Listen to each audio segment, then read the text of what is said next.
मार्कंडेय जी कहते हैं, सरोचिस ने बहुत अच्छा कहकर मनोरमा की प्रार्थना स्वीकार कर ली। फिर मनोरमा ने आचमन करके रहस्य एवं उपसंहार विधि के सहित वह संपूर्ण अस्त्रों का हृदय उन्हें दे दिया। इसी बीच भयानक आकार वाला वह राक्षस जोर से गर्जना करता हुआ शीघ्रतापूर्वक वहां आ पहुंचा। आते ही उसने मनोरमा को पकड़ लिया और तब सरोचिस ने बड़ा क्रोध हुआ। उसने अत्यंत भयंकर प्रचंड अस्त्र हाथ में ले उसे धनुष पर चढ़ाकर एक टक नेत्रों से राक्षस की ओर देखा। यह देख वह निशाचर भय से व्याकुल हो उठा। मनोरमा को छोड़कर विनीत भाव से बोला, वीरवर, मुझ पर प्रसन्न होइए और अस्त्र को शांत कीजिए। मेरी बात सुनिए। आज आपने परम बुद्धिमान ब्रह्ममित्र के दिए हुए अत्यंत भयंकर शाप से मेरा उद्धार कर दिया है। हे महाभाग, आपसे बढ़कर कोई दूसरा मेरा उपकारी नहीं है।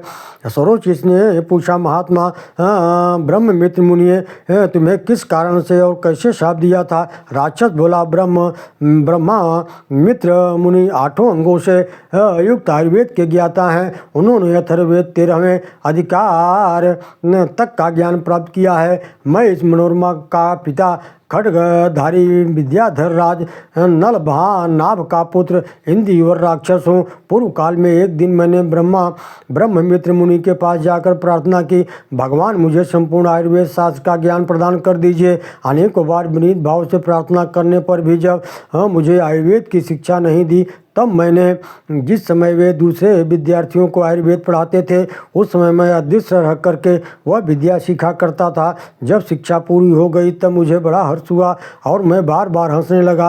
हंसने की आवाज़ सुनकर मुनि मुझे पहचान गए और क्रोध से गर्दन हिलाते हुए कठोर वचनों से बोले, खोटी बुद्धि वाले विद्याधर, तूने राक्षस की भांति अदृश्य होकर मुझसे विद्या का अपहरण किया है, इसलिए तू मेरे शाप से अभी राक्षस हो जा। उनके यों कहने से मैंने उनको प्रणाम किया और तब वे कोमल हृदय ब्राह्मण मुझसे इस प्रकार बोले, विद्याधर, मैंने जो बात कही है वह अवश्य होगी, टल नहीं सकती, किंतु तुम राक्षस होकर पुनः अपने स्वरूप को प्राप्त कर लोगे। निशाचर अवस्था में स्मरण शक्ति को नष्ट हो जाने पर क्रोध के वशीभूत जब तुम अपनी ही संतान को खा डालने की इच्छा करोगे, तो उस समय प्रचंड अस्त्र के तेज से संतप्त होने पर तुम्हें फिर से चेतना हो जाएगी और पूर्ववत अपने शरीर को धारण करके गंधर्व लोक में निवास करोगे। हे महाभाग, मैं वही हूँ। आपने महान अभयदायी राक्षस देह में मेरा उद्धार किया है, अतः मेरी एक प्रार्थना स्वीकार कीजिए। मैं अपनी पुत्री मनोरमा को आपकी सेवा में दे रहा हूँ, इसे पत्नी रूप में ग्रहण करें। हे महामते, ब्रह्ममित्र मुनि से संपूर्ण अष्टांग आयुर्वेद का जो मैंने अध्ययन किया है वह सब आपको दे देता हूँ, इसे स्वीकार कर कीजिए। मार्कंडेय जी कहते हैं, यूँ कहकर विद्याधर ने अपने पूर्व रूप को धारण कर लिया। दिव्य वस्त्र, दिव्य माला, आभूषण उसकी शोभा बढ़ाने लगे। फिर उसने सरोचिस को आयुर्वेद विद्या प्रदान की, उसकी सेवा में अपनी कन्या सौंप दी। तदंतर सरोचिस ने पिता द्वारा दी हुई मनोरमा के साथ विधिपूर्वक विवाह किया। इसके बाद इंद्रवर राक्षस पुत्री को सांत्वना दे दिव्य गति से अपने लोक को चले गए। फिर सरोचिस अपने सुंदरी पत्नी के साथ उस उद्यान में गया जहाँ उसकी दोनों सखियाँ मुनि के शापवश रोग से व्याकुल हो गई थी। तब वह आयुर्वेद के तत्वों का ज्ञाता हो चुका था, अतः रोग नाशक औषधियों और रसों का प्रयोग करके उसने उन दोनों को रोग मुक्त कर दिया। व्याध से छुटकारा पाने पर वे दोनों सुंदरी कन्याएं शरीर की दिव्य कांति से हिमालय पर्वत पर उस रम्य प्रदेश को प्रकाशित करने लगी। इस प्रकार रोग मुक्त हुई कन्याओं से एक ने सरोचिस से प्रसन्नतापूर्वक कहा, प्रभु, मेरी बात सुनिए, मैं मंदार विद्याधर की पुत्री हूँ, मेरा नाम विभावरी है। उपकारी पुरुष, मैं अपने को आपकी सेवा में दे रही हूँ, स्वीकार कीजिए। साथ ही आपको एक ऐसी विद्या दूंगी जिससे सब जीवों की बोली आप समझने लगेंगे। धर्मज्ञ सरोचिस ने ये मस्त कहकर उसकी प्रार्थना स्वीकार कर ली। दूसरी कन्या इस प्रकार बोली, आर्य वेद वेदांगों के पारंगत विद्वान महर्षि पार मेरे पिता हैं। कुमारावस्था से ही ब्रह्मचर्य का पालन करने के कारण उन्होंने विवाह नहीं किया था। एक बार पुंचिक स्थला नामक अप्सरा से उनका संपर्क हो गया। इससे मेरा जन्म हुआ। मेरी माता इस निर्जन वन में मुझे धरती पर सुला अकेली छोड़कर चली गई। फिर एक महात्मा गंधर्व ने मुझे ले लिया, स्नेहपूर्वक लालन पालन किया। एक बार देवशत्रु अली ने मेरे पालक पिता से मुझे मांगा, किंतु उन्होंने देने से इनकार कर दिया। तब उस राक्षस ने सोए हुए मेरे पिता को मार डाला। मैं आत्महत्या करने जा रही थी। उसी समय भगवान शंकर की पत्नी सत्यवादिनी सती देवी ने मुझे ऐसा करने से रोका और कहा, सुंदरी तू शोक मत कर, महाभाग सरोचिस तेरे पति होंगे और उनका पुत्र बहुत तेजस्वी होगा, जिसके जो मनु के नाम से विख्यात होगा। हे वत्स्य, जिस विद्या के प्रभाव से तुझे वे निधियाँ प्राप्त होंगी तो उसे तू मुझसे ग्रहण कर। पद्म पूजित पद्मिनी नाम की विद्या है। सत्यनारायण दक्ष कन्या सती ने मुझसे ऐसा ही कहा था। निश्चय ही आप सरोचिस हैं। आज मैं अपने प्राणदाता को वह विद्या, यह शरीर अर्पण करती हूँ। आप प्रसन्न होकर मुझे स्वीकार करें। कलावती की प्रार्थना सुनकर सरोचिस ने एवं मस्तु कहा और विभावरी और कलावती की स्नेहपूर्ण दृश्य से विवाह का अनुमोदन पाकर उन्होंने उन दोनों का परिग्रहण कर लिया। फिर अपनी तीनों पत्नियों के साथ वे रमणी बनों झरनों में सुशोभित गिरिराज के शिखर पर विहार करने लगे। सरोचिस ने 600 वर्षों तक उन स्त्रियों के साथ रमण किया। तदंतर सरोचिस के विजय, मेरुनंदन और महाबली प्रभाव ये 3 पुत्र हुए। इंद्रवर की पुत्री मनोरमा ने विजय को जन्म दिया। विभावरी के गर्भ से मेरुनंदन और कलावती के गर्भ से प्रभाव उत्पन्न हुए। संपूर्ण भोगों की प्राप्त करने वाली जो पद्मिनी नाम की विद्या थी, उसके प्रभाव से सरोचिस ने अपने 3 पुत्रों के लिए 3 नगर बनवाए।